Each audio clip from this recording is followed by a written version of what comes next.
Prime Minister returns from China. Beijing proposes Myanmar economic corridor. Both sides agree to reduce long-standing bilateral trade imbalance. BJP remains alert against Putin's Home Minister urges India to share verified list. Vows swift reparation of Hadi murder suspects. Hello and welcome to the News 24 English Bulletin. This is Mehiru Nisa Meghla and those were headlines. Now the details.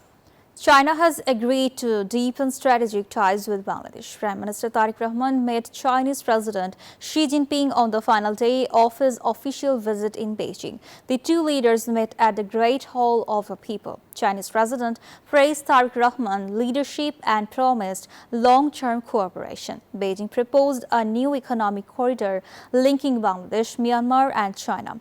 They also pledged support for Bangladesh BRICS bid. Earlier, the Prime Minister honored China's revolutionary heroes at Tiananmen Square.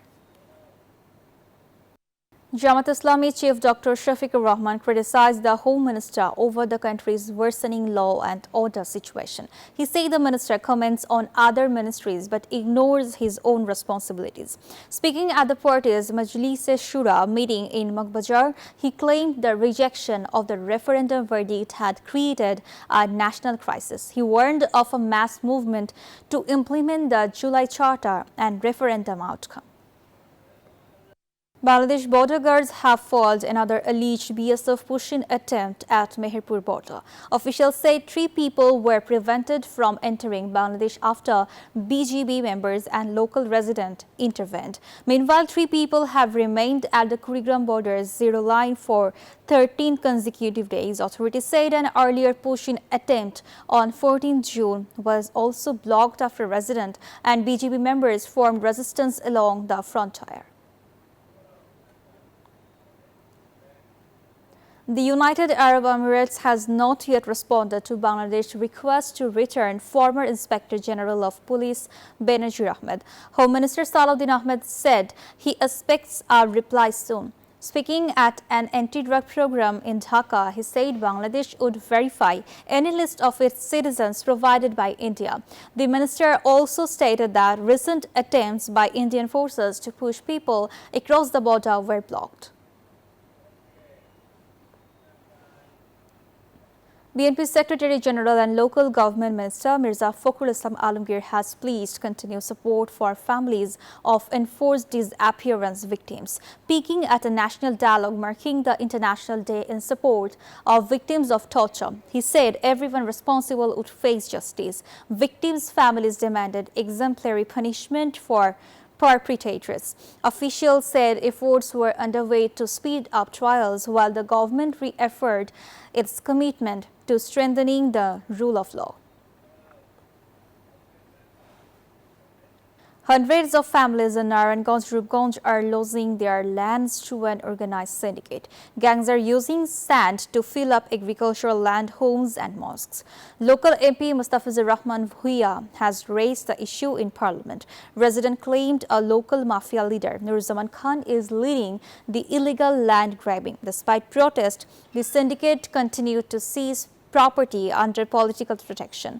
Victims said they lost everything during the previous government's rule and the crisis remained unresolved. They are now urging the authorities to return their lands and punish the criminals. The government has launched a coordinated initiative to improve management at the Hazrat Shah Jalal Shrine in Sylhet.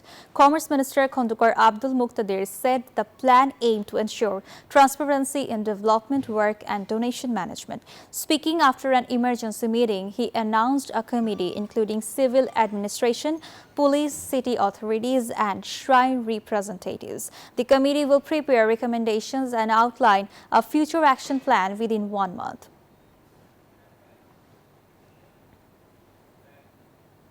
Rescue teams are racing to find survivors after twin earthquake devastated parts of Venezuela. The death toll has risen to 235, with nearly 4,500 people injured. Emergency workers said the next few hours are critical for finding people trapped beneath collapsed buildings. International rescue teams and aid have begun arriving. Several countries are providing financial and logistical support as Venezuela struggles to respond amid its political and economic challenges.